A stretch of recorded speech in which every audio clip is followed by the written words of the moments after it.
My name's Richard. Richard DVD Bournemouth. Actually, if I was doing this properly, I should say my name's Bournemouth. Richard DVD Bournemouth. Oh, that's good. Hello, my name's Richard DVD Bournemouth. Or if I was doing this properly, it would be Bournemouth. Richard DVD Bournemouth. Because today I'm going to chart my way through all 24 James Bond films. I'll give you a sneak peek there. That's away now. Start going. Hello.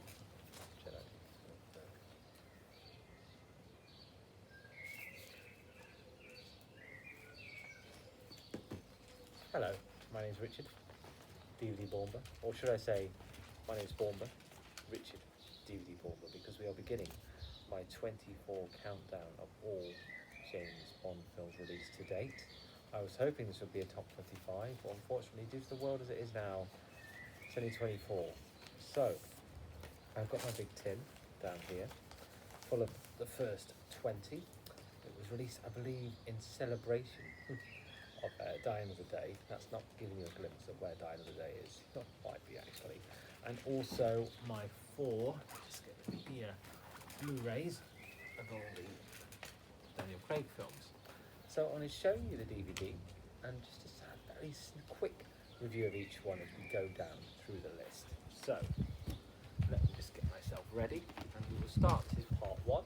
We will go from 24 to 17, I believe. Yes, 24 to 17. We'll try and split them into 3 parts. Okay. So, in 24th position. Just get this one out. Okay, so in 24th position, it is The Man with the Golden Gun. Fantastic villain aside, in Christopher Lee, this one was lacking. I mean, we had Nick Nack as well, it was also great. And I think the best part of the film was actually the when the car, the barrel roll, unfortunately ruined by a slide whistle.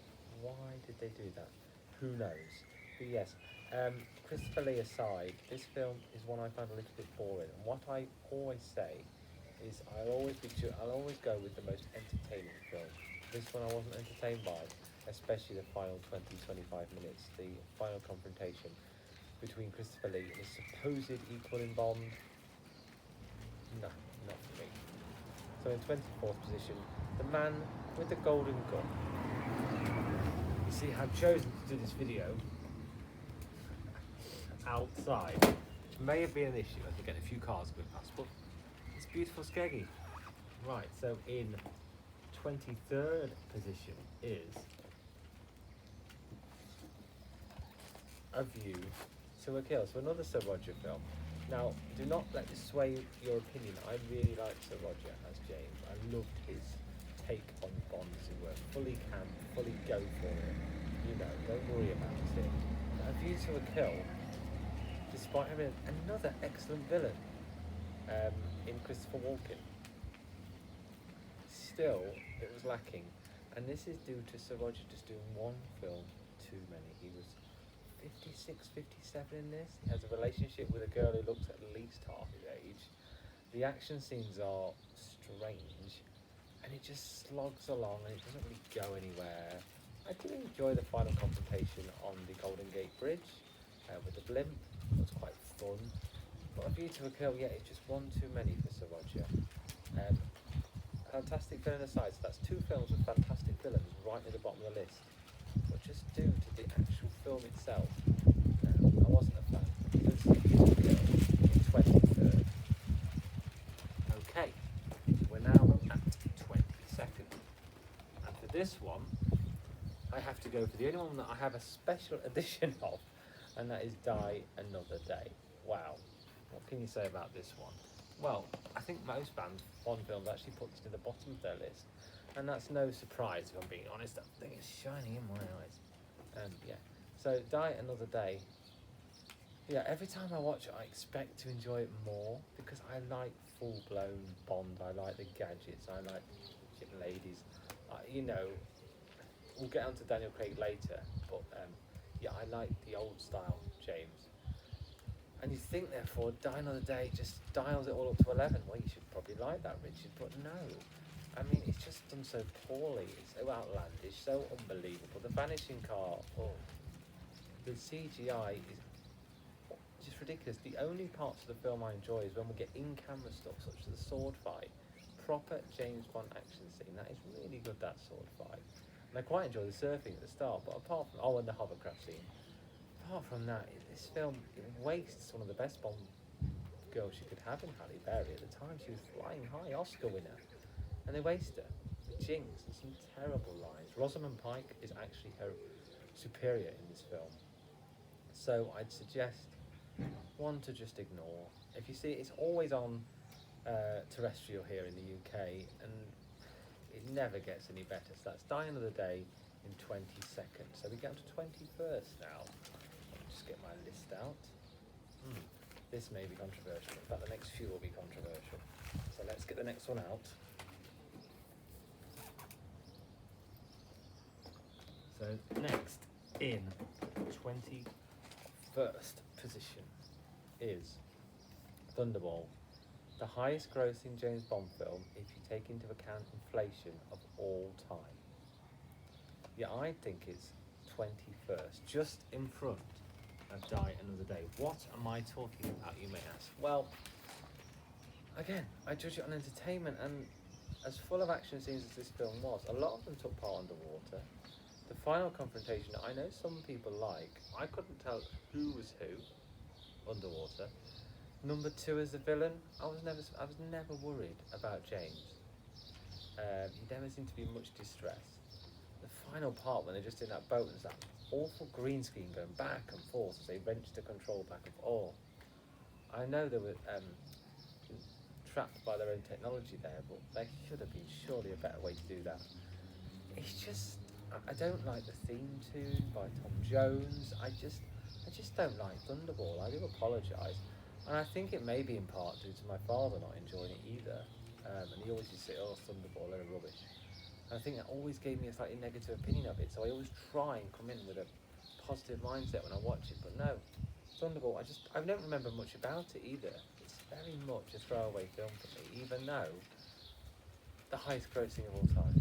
So in 21st, Thunderball. Okay, so into the top 20. What is next? Oh, another controversial one.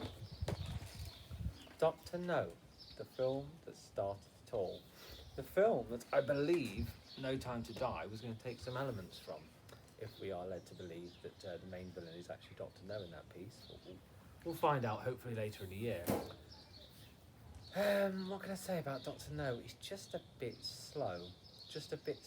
There are some iconic scenes which are not sullied by age at all. They still stand firm, but there's not too much action.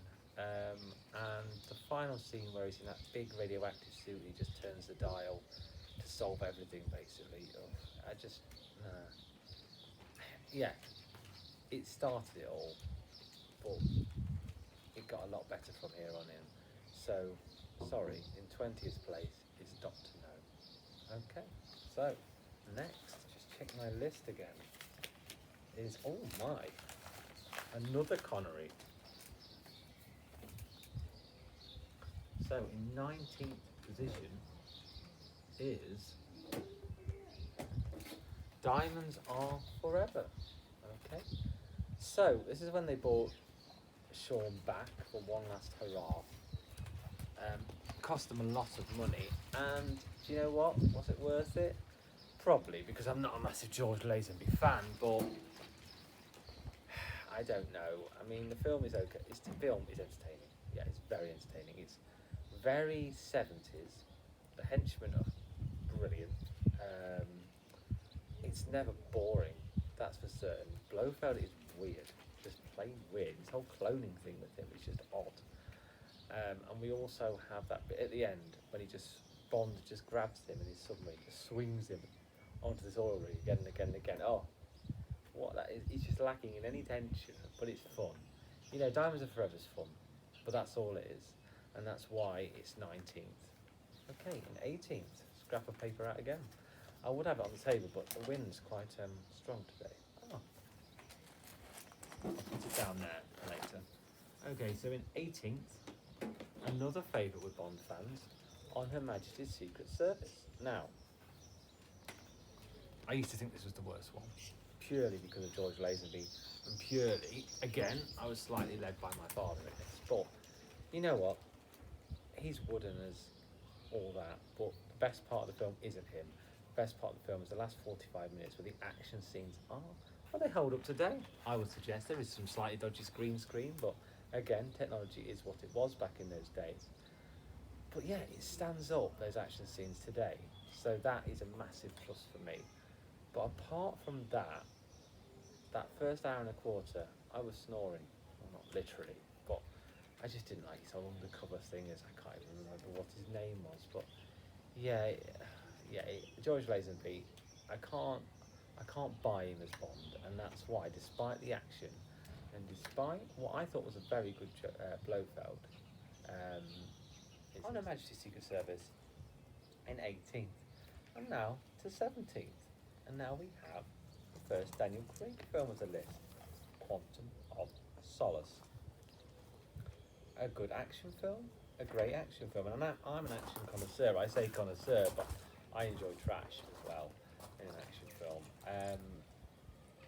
And this is a bit trashy. It's a bit of Bourne clone. It's a shame because I think if I'd had more time with it, it's only a very short film. An hour and 40 just wasn't enough for this. That's my daughter moving around. But yes, an hour and 40 for a Bond film just isn't enough. And it's a shame because this could have really expanded on Quantum and gone the extra mile, but it's just not Bond enough for me. I really like Gemma Arterton. I kind of like the slimy villain. And I especially like the action, especially the final scene in the hotel. It's pretty brash and violent and almost treading on Bourne's toes, and there's no need to. Bond is Bond.